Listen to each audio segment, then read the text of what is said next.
Well, welcome to the compilation of Season 5 of the Yearbooking Report. We've got 5 great topics all in one video for you to check out on how to do a better effort, how to motivate your group better, and of course, always looking to the future. Better grab some pad and paper and pen and pencil. You're going to be taking some notes here on great ideas from top yearbook advisors and experts from across the country. So, let's get started. I think if we want students to really thrive, we want to put them in positions of decision making and give them autonomy and empower them to plan and envision and create and develop and decide things. And so that's how they learn best. That's how they get the most experience, right? To craft a plan and then maybe fail a few times or have a few bumps along the way, but ultimately succeed in creating something they're proud of. Not something that someone else has told them they need to make or a way to do things, but the figuring out, the true learning is in the figuring out, right? So at the end, yeah, we have this incredible piece of history, right? We have this really valuable thing. It's such a utility, like the service involved in creating a yearbook for our school. It's so valuable for forever. But the experience for the learner is in the making of the book, and it's not the actual making the spread, it's the decision making that leads to the making of the spread. So I really care about my students learning, and I want them to be able to problem solve, and I want them to grapple with well, should I do it this way, or what happens if I try this, or oh, I wonder if I did this. And so that's the best way they learn, and that's the best way they stay engaged, and that's the best way they kind of grow individually and in their teams or in their staffs. It's a little different every year, partly because the students change to some degree every year, and their strengths or their personalities or their skills are different, different group of kids. But also I invite those returning leaders to help share with me what they envision and what changes we should make, and is there a job that we don't have, a task that needs to be done, or a role that we want someone to play that we didn't have in our structure last year. So we do make those revisions as we reflect on our practice. But in general, it's a student-led publication, so editors-in-chief at the top, and more than one. I don't believe in having just one editor-in-chief. I think it's too massive of a responsibility, and it kind of, I want to set kids up for success. And they're really busy. They have AP classes, they have jobs, they have sports, they have other things that matter to them. And I really value that as a high school experience. I think that the more well-rounded and versatile and involved and engaged they can be as teenagers while they get this high school experience, I want that. I don't want a kid who only participates in our program. So by having a couple editors-in-chief, then they can kind of support each other at different times, or kind of balance that out and maintain a healthy life balance. But we have editors-in-chief at the top. In many years, I also have a managing editor. That's a really deadline-driven organizational position. We have leaders or editors in copy and photo and design in most years. Some years those roles are assumed only by the EICs, but some years I have, it kind of just depends on kids' skill sets. But we have, social media editors, business managers, dealing with the marketing and sales and tracking all of the financial side of the yearbook, which is so valuable for them to learn that in addition to their roles as journalists. And then sports editors, the student life editors, clubs editors, portrait editors, things like that. This year we added a director of brand management. And I think that that'll be especially powerful in helping them kind of manage our brand on campus. That's the visibility with our logo and all of our shirts and all of the ways that we present ourselves publicly, managing our reputation and kind of marketing who we are, not necessarily marketing the yearbook, but sort of marketing ourselves. And another new position that we have that might sound similar at first, but it's called Director of Campus Relations.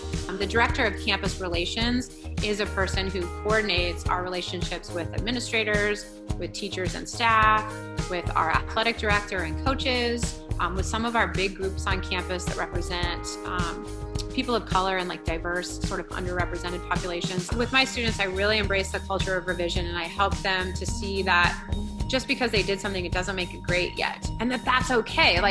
Your first or second or third idea are part of that process. They're really, really important. they're instrumental in getting us to the end result that is this great design or great story or whatever, but you have to like do the work to get from A to Z. So embracing that culture of revision and working together. So if my students are making something in these next couple weeks, that's going to lead us to their next version and their next one, and that's probably the one that our readers will see in the yearbook. A big thank you to Sarah for sharing some of her time and ideas on good staff organization. And here is her staff's 2022 yearbook from California. Dynamite book. You saw some sample pages over the last few minutes.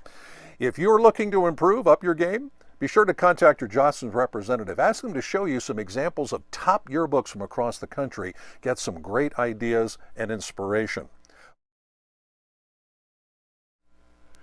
Hey everybody, and how's your picture taking going so far this year? Well, we're calling this the photo episode because it's all about photography and getting better or much better images for this year's yearbook. Now stay tuned, we have a terrific interview clip coming up with a real pro in just a couple of minutes. Now, if you have digital SLR cameras, that's the cameras with the big lenses, those are great, especially for sports games, a lot of action going on. But anymore, the best camera you have is the one that you have with you. And of course, that means smartphones and tablets. Sometimes things just happen maybe during the school day. You don't have time to go running for the yearbook camera. Now, hopefully students at your school are allowed to use their mobile devices in school, or at the very least, you can get permission for your yearbook staffers to use their particular mobile device to snap pictures at any time. Here's one quick idea. Just make a simple press pass that people wear, and then when they're taking pictures during the day, they are officially doing it for the yearbook staff. And no matter what you're using, composition is the big key. Don't just march up to people, okay, stand still, and take pictures. No boring photos, no silly poses. Instead, be very creative. Let's check out this list of composition angles that anybody can do. Shoot from above or below. You get a whole different view of life from there. Shift your subject from the middle of the frame. That's where everybody puts everybody. Try some unique things like leading lines or framing, or try some different ideas with focusing. And then, of course, there's the big three. Always be on the lookout for action, reaction, and emotion. Now, action, that one's obvious. But a lot of folks don't take the time to get reaction. We do that all the time. So always have your cameras up and look for people's reactions to various things. And then, of course, we have emotion. And that is primarily right here, all about the face. Mad, sad, glad, happy, whatever it is. Get those kind of pictures and you become real storytellers. You can automatically improve your book just by improving the quality of your photos. And recently, we talked with a veteran photographer and photo teacher who gave us tremendous advice on improving your photo quality for this year's yearbook. Hello, my name is Mike McLean. I'm a professional freelance photojournalist based in Dallas, and I do a lot of consulting and a lot of curriculum development for Jostens. They're called my 3 simple steps for good composition. And the first one is to fill the frame. So that means get as close to the subject as you possibly can. The tendency when you're a young photographer or inexperienced photographer is to stay away from your subject matter. And because you're a little bit apprehensive, but that is counterintuitive to photography. So I always tell people it's best to get close to your subject matter. And when you fill that frame, it's going to eliminate all of the distracting elements. So filling the frame is the number one rule. And there's a very famous World War II photographer who said, if your images aren't good enough, it means you're not close enough. And that really still holds true today, is getting close to your subjects. And the second rule is control your backgrounds. And controlling your backgrounds sounds like a simple thing to do, but beginning photographers or people that are just starting to shoot, they focus their eyes on their subject, and they never really look beyond their subject for distracting elements. So controlling your background can be as simple as moving from one position to another position. It could be as simple as if you have a telephone pole or a light pole coming out of your subject, It can be as simple as getting a lower angle so that you put that light pole behind your subject and it's no longer a distraction. So that is one important way to change a background. The other way to change a background is by using an aperture like f4 or f2.8. And when you use an aperture like f4 or 2.8, that's going to throw a distracting background out of focus and make it soft so that the reader is not paying attention to that distracting background. And of course, the most important rule we save for last, and that is shoot great moments. And that's really the pinnacle of what photojournalism is all about, is capturing great moments. Let me tell you about a quote by sort of the father of photojournalism. His name was Henry Cartier-Bresson, and he coined the phrase the decisive moment, right? And the way he was questioned by reporters at a press conference one time and said, what is the decisive moment? And he had a great answer. And the way he answered that question was, the decisive moment is when all the key storytelling elements come together in a split second.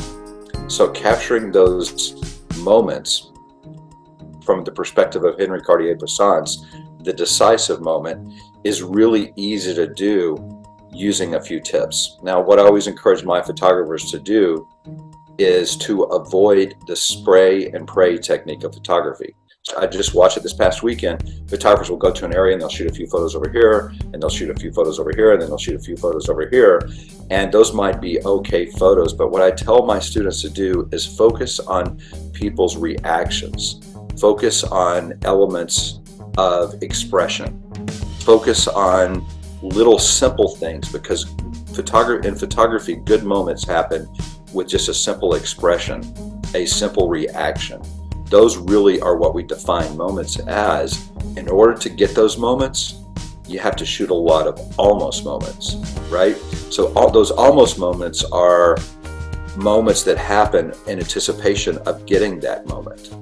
And far too often, young photographers are not patient enough to capture those moments. And that's one of the principal reasons I still continue to get work and stay so busy even in economic challenging times, is that I'm able to shoot good moments using that technique. I watch for people's expressions, I watch for people's reactions, and I let those human experiences evolve naturally. Now, one of the photographers raised her hand in my class on Saturday and said, well, we're always having people always, grab their friend and kind of focus on, they want us to take sort of posed photos. She called it a grip and grin photo, where they're grabbing their friend and they're kind of mugging for the camera, like you see on Instagram right now, people posing and stuff like that.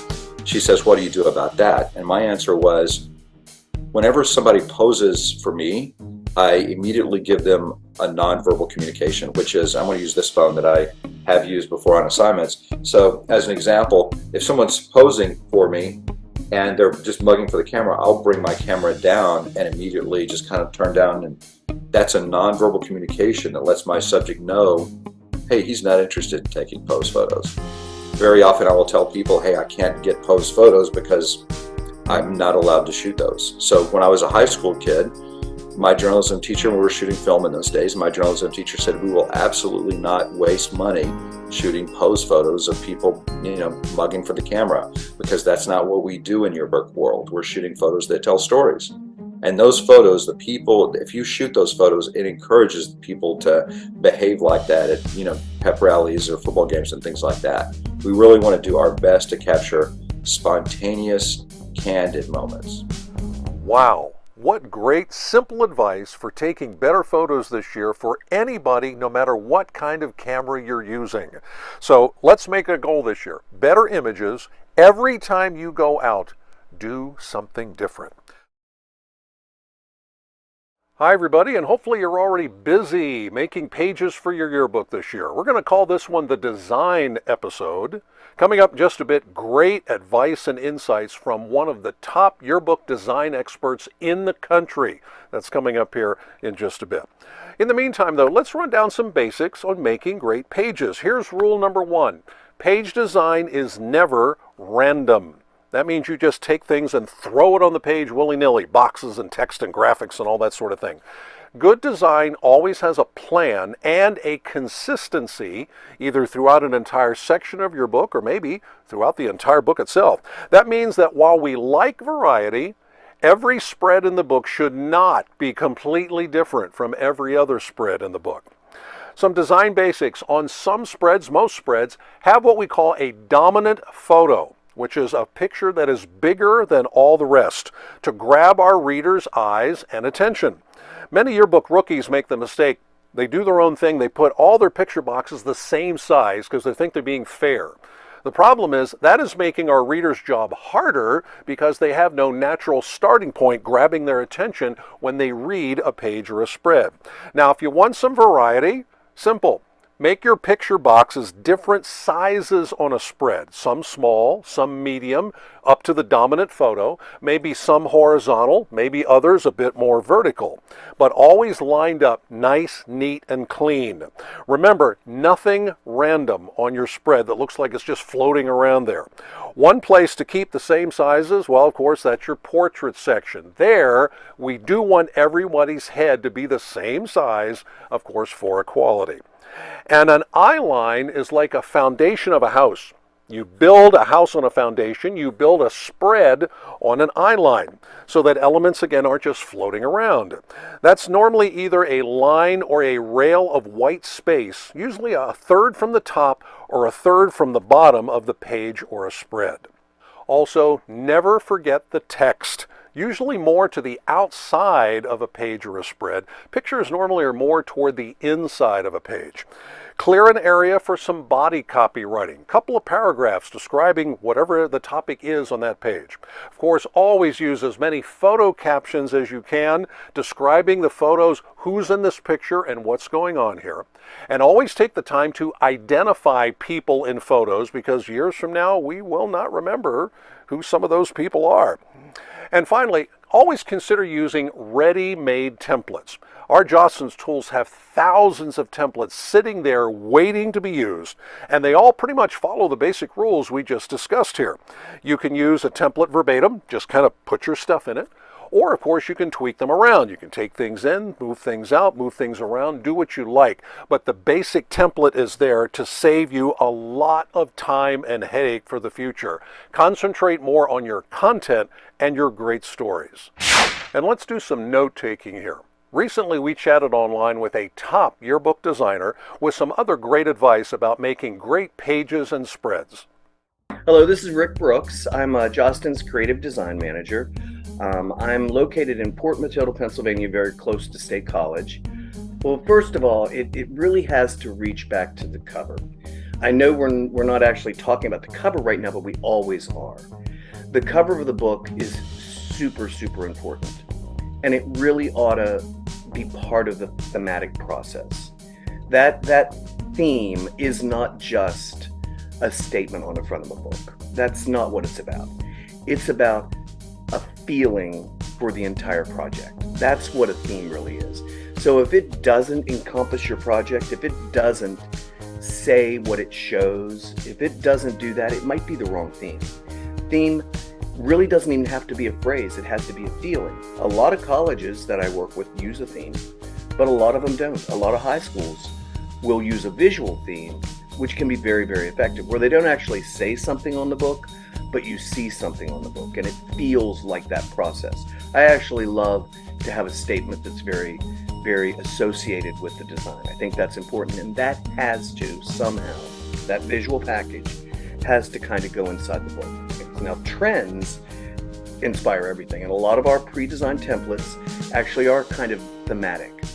And I always like when someone takes one of those, because they're really good basic design. They truly are, all of them. When someone takes one of those and modifies it to make it their own, I think bringing that stuff into that template can make it very, very effective.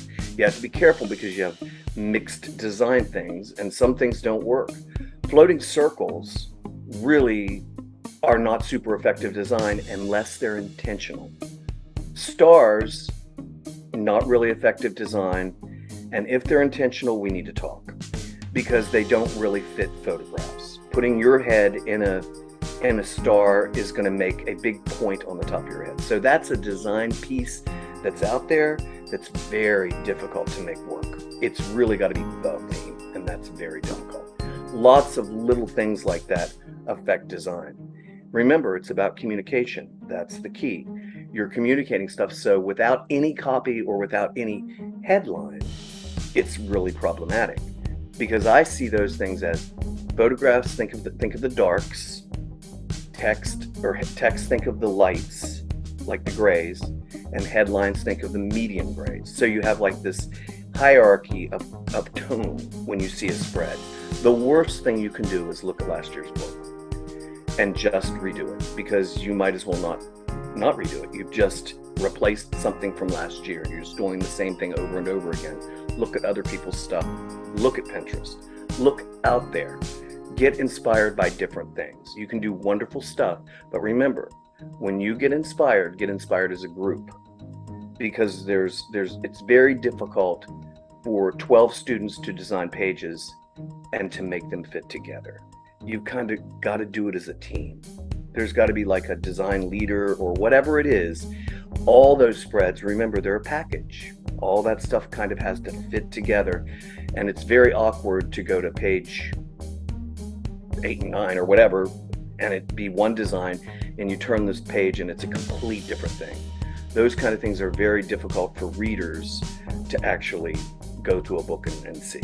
Sometimes you just get annoyed and stop. The trend right now, which it is larger headline styles. Larger headline styles, and right now, I know this is shocking, but a lot of it's because of retro design stuff.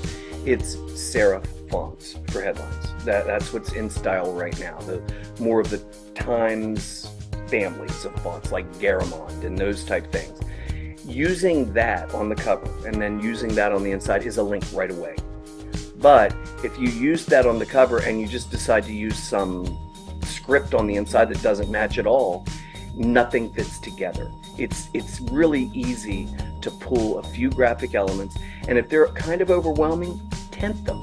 There's nothing wrong with shaded graphic design. There's nothing wrong with say geometrics, whatever it might be, whatever your thematic package is, there's nothing wrong with it being more subtle. It actually can be much more effective if it's more subtle. And then really a variety of photos. For a while, graphic design in Yearbook was about tiny photos, dozens, sometimes hundreds on a page. That's not really effective graphic design. Minimizing that to have one larger image, one focal point, and then a lot of smaller images is a much better route. The very best books in the country really do a good job at including lots of photos, but also including something larger or a cluster larger or a grouping larger that you can actually see. And those photos that you can see really need to be good photos. A big thank you to our friend Rick for giving us some great insights on great page designing. Rick is one of the top yearbook designers anywhere for many years. His ideas have been adopted by colleges and secondary schools across the country. Well, welcome back. And as we do this episode roughly in the middle of a school year, we've noticed there are a lot of people out there that don't seem very motivated to do much work, and that includes yearbook work. So we're going to be calling this one the motivation episode, as we all look for ideas to hopefully improve your group's work. Now, maybe this is just tied to timing. Again, depending on when you're watching this, it's midwinter, maybe you're in an area where it's kind of gray and cold and snowy, not that terrific. Maybe there are some other kinds of problems happening at your particular end. But the bottom line here, guys, is we have a lot of work to do. We have fresh stories to tell, we have fresh images to take, and we're creating this yearbook that people are then going to keep for life. And so the idea is people are depending on you to deliver them a great product. That means some good old-fashioned hard work and motivation. So recently, we talked to a true yearbook legend who gave us some ideas on getting past apathy, getting more motivated for yearbook work, and telling plenty of great stories. Hello, I'm Margaret Soros. I'm a retired advisor out of Arkansas, and I'm currently a Jostens ambassador, and I am based in Arkansas. Well, for 2 years, the yearbook student was alone in their room with their laptop on their lessons, and they just didn't have the rigor. You couldn't require the rigor that was required in normal classroom activities. I know a good friend of mine, Mitch Eden, last year, he said when they finally came back out of Kirkwood, Missouri, he was like, we knew the first thing that we had to do, I did, the editors did, we had to get our culture back. And I believe strongly that every student in school wants to be involved in something that's positive with a caring teacher who they know cares about them. And so that's why a lot of kids like yearbook or band or whatever the activity they've shown, because there's an investment there from the band leader or the advisor. And so Mitch said we invested a whole year in showing these kids that we cared about them, and their mental health was important to us. And then we got that culture back, because once kids invest in a program before or after the pandemic, they're going to work their hearts out because they want to do a good job. I would just try to create a very positive experience for all the kids and make clear to them what my expectations and what their expectations were. So from starting off, I'd have clear goals for the staff that they would develop and individual goals for the kids. And we would constantly refer back to that and say, if you want this to happen, what are the steps that you have to do to make that happen? And, you know, even in a really good non-virus year, yearbooking is hard, you know, and you have to teach kids it's important to stay the course. Well, you need to make sure that every person on staff feels valued, that they know each other, that there's some really good team building activities going on. You've got to schedule some fun days for them. And my motto was always, we work hard and we play hard. So after work was done, we had fun activities. You know, all kids love food, and so food is a great reward. And sometimes just like connecting with the kids one-on-one and making sure, since they had gotten out of the habit of contact, one-on-one personal contact with their peers, is that they do that they learn how to speak to one another and converse with one another. And that helps when they have to go doing interviewing for their yearbook. If you want to be treated and valued by your administration, you've got to know that you are producing a journalistic product and that it's just not a picture book. And so these are invaluable skills that you are teaching students. It's the most valuable class in school. But kids work in a collaborative group. They problem solve, and they have to produce a product. And there's no class in school that gets kids to think like they have to think in yearbook. I have a lot of former students who have big, important jobs in Fortune 500 companies, and they will tell me, I got to this because of what I learned in yearbook. How to write a great sentence, how to take a great photo, how all of those visual tools, because I have a lot of kids who are involved in marketing for big companies, so they know how to use social media. And above all, they know what it means when a professor or a boss says, this is due on this date. And they know how to make a timeline to problem solve that out, so they aren't starting something at 11 p.m. that's due at midnight. I like to see the kids accomplish something every week. So, you know, I took yearbooking a week at a time, and I'd often review with the kids, on Friday about the great things that happened this week. And that's another positive motivator for kids, to be bragged on by their teacher. And the more those kids are engaged with that advisor, the more they're going to work for you, the more they're going to make your job easier. And they're going to take leadership roles in that yearbook room. A big, big thank you to Margaret for her ideas and experience. 36 years as a top yearbook advisor. Margaret really knows her stuff. The bottom line, guys, is it's all about organization and planning as usual. Do that well, everything else falls into place.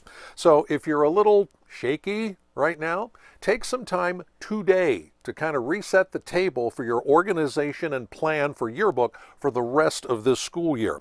Advisors, you have enough to do. Get your editors and top students involved, making decisions, making plans on how you're going to handle the work for the rest of the school year.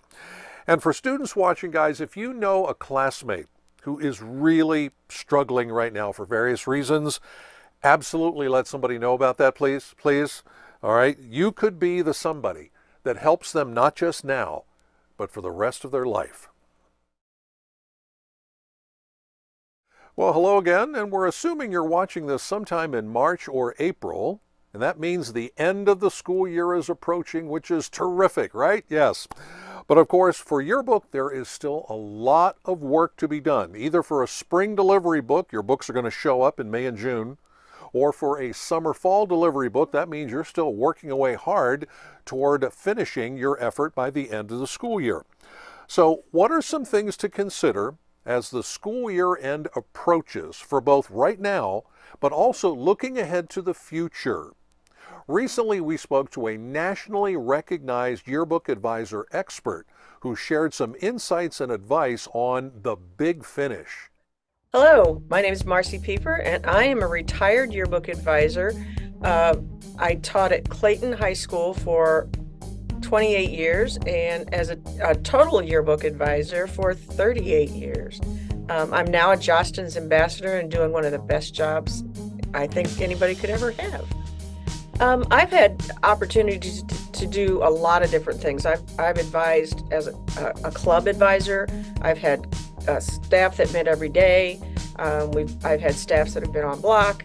And the Clayton High School book, which is the last one that I advised, actually only met once a week for 45 minutes. And then they went off, did their thing, and then would come back and we'd regroup the next week. So the key to all of that was communication. It doesn't matter if you're meeting every day or if you're meeting once a week, you still have to have communication pieces. So when we form our editorial staff, we always made sure that there were people who were responsible for making sure that everybody knew what was going on. So we call them communication editors. And so they were constantly sending out emails or notes to people, hey, don't forget about this, or reminding you of deadlines coming up. It's always student-led, no matter how it was formed. There would always be an editor-in-chief. Some years it would be 2 editors-in-chief. A couple years it's been 3. Depending on the strength of the students in front of you, you just kind of have to look at the kids that want to have those leadership positions and then figure out where they work in best. They need to be making those decisions. There's no other class that is as authentic as a yearbook class, because when you allow the students to be in charge of it, they're learning so many skills. So they learn how to be leaders. They learn how to delegate. They learn how to peer edit. They learn how to run a team. They learn how to, just everything that you could think of that runs of running a business, you do through creating a yearbook. And so we all know that the students learn best when it's hands-on. They learn when they are actually doing something. Just to sit and learn a concept and then watch somebody else do the concept, it's not as important to those kids. It's not as authentic. Well, there are 2 things. Number one, I always think that you need to leave your kids with some sort of a surprise. When do they get the book, there should be something a little extra in there. So we've done things like create bookmarks create little mini magazines that we can then put in each book that features different students so that we can get more student involvement in the book. But we also do something really important, and that's our spring supplement. So as soon as the book finals, we immediately pivot, and the old editors or the veteran editors will then turn around and train the upcoming editors by doing the supplement. So it's a 32-page piece that covers all of the spring sports, prom, any spring events, like there's one spring play that we can't get in the regular book. So they do a little mini yearbook. They get the opportunity to have that experience before they actually take on the big book the next year. And then we also start planning our book, the next year's book, in the spring. So they'll start thinking about theme. They'll start doing their creative shopping. So we hit the ground running at the very end of the school year, and then goes right into summer, where they'll meet several times over summer, just so that when they get back to school, they're not scrambling and getting stressed out from day one. They got their numbers last week. They know that they need to go out and do a little recruiting, or somebody they thought was going to come back and maybe didn't end up on the list. So they're doing a little scrambling, making sure they have all their people in a row. But they'll know. And also the editors have already been chosen for next year. They went through an editorial interview. They had to apply. They went through an interview process with the team.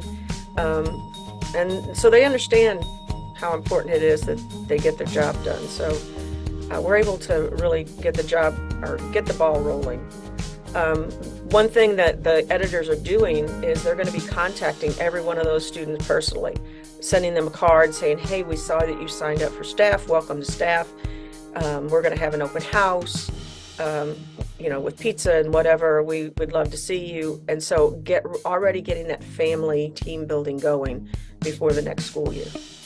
We're constantly getting our name out there, and I think that's really important, that you need to make sure that your name is present at least once a week in something.